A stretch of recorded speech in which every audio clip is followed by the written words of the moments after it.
అంటే ఇది కూడా ఒకటి ఉంది అన్న, అసలు ఈ యూనియన్ గొడవలు దీనివల్ల లేట్ అవ్వడము అది కాదు కానీ సరే ఇంకా రీజన్స్ గురించి కూడా మాట్లాడుకోవడం వేస్ట్ కానీ అనవసరం కానీ. So future present.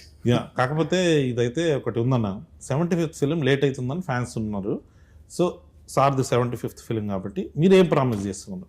లేట్ అయినా లేటెస్ట్గా వస్తామన్నట అలాంటి ఏం లేదు కానీ ఆమె ఇప్పుడు నువ్వు ఇందాక ఫస్ట్లో ఇంటర్వ్యూ స్టార్టింగ్లో అన్నావు కదా మళ్ళీ అడగదు ఇది అది, కానీ ఇప్పుడు నేను చెప్తే వీళ్ళు వింటారో నమ్ముతారో కూడా నాకు తెలియదు. కానీ ఇంటర్వెల్కి ఒక 20 నిమిషాల ముందు నుంచి సెకండ్ హాఫ్ స్టార్ట్ అయింది, ఒక 15 minutes చిన్న ఎంటర్టైన్మెంట్ ఉంటుంది. ఇంటర్వ్యూ అక్కడ తర్వాత ఒక పాట వస్తుంది, ఆ పాట నుంచి క్లైమాక్స్ లీడ్ దాకా ఒక 1 hour సినిమా ఉంటుంది. ఈ 1 hour 25 minutes అరౌండ్ ఇంటర్వెల్ ముందు ఒక 20 minutes ఈ 1 hour సినిమా అయితే ఊగిపోతుంది గ్యారంటీ స్క్రీన్. అదైతే నేను గ్యారంటీ చెప్తున్నా. నీకు కూడా రెడీగానే ఉంది, నీకు చూపిద్దాం రెడీ అయ్యాడు బాను కూడా 3 రోజులు నువ్వు చూద్దు. కానీ ఒక సెకండ్ హాఫ్లో ఒక చిన్న ఫన్ ఎలిమెంట్స్ తర్వాత బాగుంటుంది, తర్వాత స్టార్ట్ అవుతుంది ఒక సాంగ్ మాస్ సాంగ్తో. అక్కడి నుంచి ఆమె ఎమోషన్ కానీ ఆమె యాక్షన్ బ్లాక్స్ కానీ క్లైమాక్స్లో ఒక ట్విస్ట్ ఉంటుంది రాజేంద్ర ప్రసాద్ గారిది, అవన్నీ దాకా అసలు షేక్ అయిపోతుంది screen guarantee. Sir 75th film Raviteja గారి నుంచి ఏం ఎక్స్పెక్ట్ చేస్తున్నారో అది ఎగ్జాక్ట్గా మూమెంట్స్ యాజ్ ఇట్ ఈజ్గా ఉంటాయి. ప్లస్ సార్ అన్నట్టు మాస్ సినిమా తీయడం అంత ఈజీ కాదు కదా, ఆ మూమెంట్స్ అన్ని కరెక్ట్గా కూర్చుంటాయి కూడా. అని ఇప్పుడు నా సినిమా కూడా నేను చెప్తున్నాను అనుకుంటారు జనం, కానీ నేను అంత కాన్ఫిడెంట్గా చెప్తున్నా. లేదు, నేను ట్రైలర్ చూసినప్పుడు మీది రాజేంద్ర ప్రసాద్ గారిది హిలేరియస్గా అనిపించింది, చాలా బాగుంది. అదంతా నేను అదే నీకు ఇంటర్వెల్ ముందు 20 నిమిషాలు ఎందుకు చెప్తున్నానంటే మిగతాదంతా ఇప్పుడు రవితేజ గారి స్టైల్ ఒక ఎటకారం కామెడీ ఉంటుంది కదా, అదంతా ఉంటుంది. ఫస్ట్ హాఫ్ అంతా ఆ కామెడీ ఆ సెన్స్లో వెళ్తూ ఉంటుంది, కూల్గా రిలాక్స్డ్గా వెళ్తూ ఉంటుంది. కథ స్టార్ట్ అయిన తర్వాత ఇంటర్వెల్ లీడ్ నుంచి ఇక ఎత్తుకుంటే సినిమా నీకు ఇంకా క్లైమాక్స్ ఫైట్ దాకా తగ్గదు సినిమా. ఇక్కడ విజువల్గా కూడా చాలా స్టన్నింగ్ ఉంది. అంటే ఈ మధ్య చాలా స్టన్నింగ్ గా కాదు లేదన్నా, అంటే నేను చూస్తున్న ట్రైలర్ డాకు మహారాజ్కి మీరు అదే ప్రామిస్ చేశారు. అప్పటి వరకు నా బాలకృష్ణ గారి సినిమా మీరు చూసినట్టుగా కాకుండా కొత్తగా ఉంటుందని. ఇదైతే విజువల్లీ మనం చేసే మా సినిమాలో క్రాక్ ఉంటుంది కదా, క్రాక్ అప్పుడు భలే కొత్తగా ఉంటది. అంటే విజువల్ సైడ్ దీంట్లో కూడా నీకు సెకండ్ హాఫ్ లో 2 బ్లాకులు క్రాక్ రేంజ్ లో విజువల్స్ ఉన్నాయి, క్రాక్ రేంజ్ లో ఎమోషన్ ఉందని అనిపిస్తుంది గ్యారంటీ. సూపర్.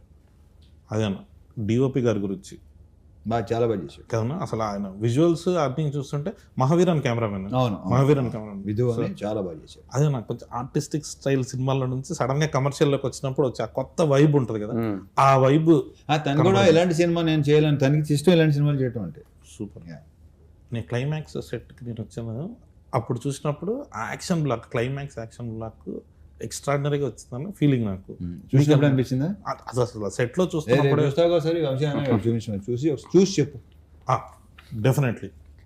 థ్యాంక్ యూ అనే. ఇంకొకటి అంటే మెయిన్గా మనం వస్తున్నప్పుడు డ్యాన్స్ గురించి మాట్లాడితే, సో మీకు శ్రీలీల గారికి సెట్ అయినట్టు ఇంతవరకు చాలామంది హీరోయిన్స్తో మీరు చేశారు, కానీ శ్రీలీల గారితో డ్యాన్స్ అంటే మాత్రం ఒక ఎగ్జైటింగ్ ఉంటుంది. అంటే తను సూపర్ డాన్సర్, అది అందరికీ ప్రత్యేకంగా చెప్పక్కర్లేదు. అసలు యాక్చువల్లీ ఇంకొక మేజర్ డాన్స్ నెంబర్ రిలీజ్ చేయాలి, అది రిలీజ్ దగ్గరలో రిలీజ్ చేద్దామని అది హోల్డ్ చేసి సాంగ్ అవ్వాలని కోరుకుంటున్నా. లేదు, ఆ సాంగ్స్ అన్ని బాగుంటాయి. సెకండ్ సాంగ్ కి అలా లిరిక్స్ మీద చిన్న కాంట్రవర్సీ వచ్చింది, ఏంటి బూతులు పెట్టారు ఇది అంటున్నారు. అది నాకు విషయం నేను అన్నప్పుడు చాలా మంది సార్ వాళ్ళు ఆ లాస్ట్ ది వదిలేసి ఫస్ట్ ది మాత్రమే తీసుకుంటున్నారు కొంతమంది, అందరూ కాదు. సార్ అది చాలా బాగుంది. ఇప్పుడు రాయలసీమ బ్యాచ్ ఉంది అనుకోండి సార్, డిస్ట్రిబ్యూటర్ కానీ ఎక్స్పర్ట్ కానీ పాట అద్దరిపోయింది సార్.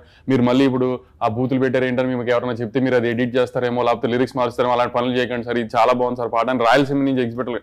సార్ అదే అంటాను సార్, ఒక్కొక్క జానర్ ఒక్కొక్క రకంగా ఒక్కొక్క ఎంబ్రేస్ చేస్తున్నప్పుడు ఇప్పుడు అందరినీ ఈక్వల్ గా ఎంటర్టైన్ చేయడానికి ఏంటి అనేది మనం ఆ డైలమాలో ఉండకుండా మనం ఒకటి అనుకుని కాన్ఫిడెంట్ గా వెళ్ళిపోవడమే సార్. ఇంకా తర్వాత దీని మీద ఇంకో క్లారిఫికేషన్ నేను కొన్ని సాంగ్స్ ఉంటాయి దాంట్లో నిజంగానే పచ్చి బూతులు ఉంటాయి, వాటి గురించి ఎవడో పట్టించు స్మూత్ గా చెప్తారు అది పచ్చి బూతులు ఉంటాయి.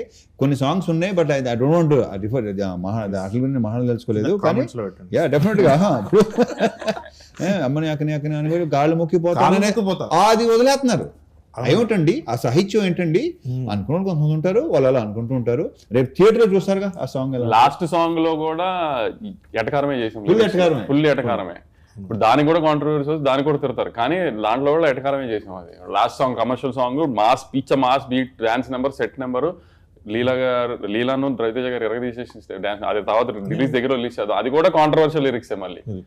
కాంట్రవర్షియల్ కాదు, కాకపోతే ఏంటర్ ఎలా ఉంది అని అంటారు కదా. Controversial కాదు. ఏదైనా కొత్తగా ఉంటే ఫస్ట్ ఒక చిన్న ఉంటుంది. టెన్షన్ వస్తుంది. ఏది ఆ, దేనికైనా ఏంటిది? ఉంటుంది. ఇది కరెక్ట్ వస్తుంది. శంకర్. కళ్యాణ్కి ఏదైనా కొత్తగా ఏది ఉన్నా సరే అనుకుంటారు. ఆ, ఏదైనా అంతే. కొంచెం మళ్ళీ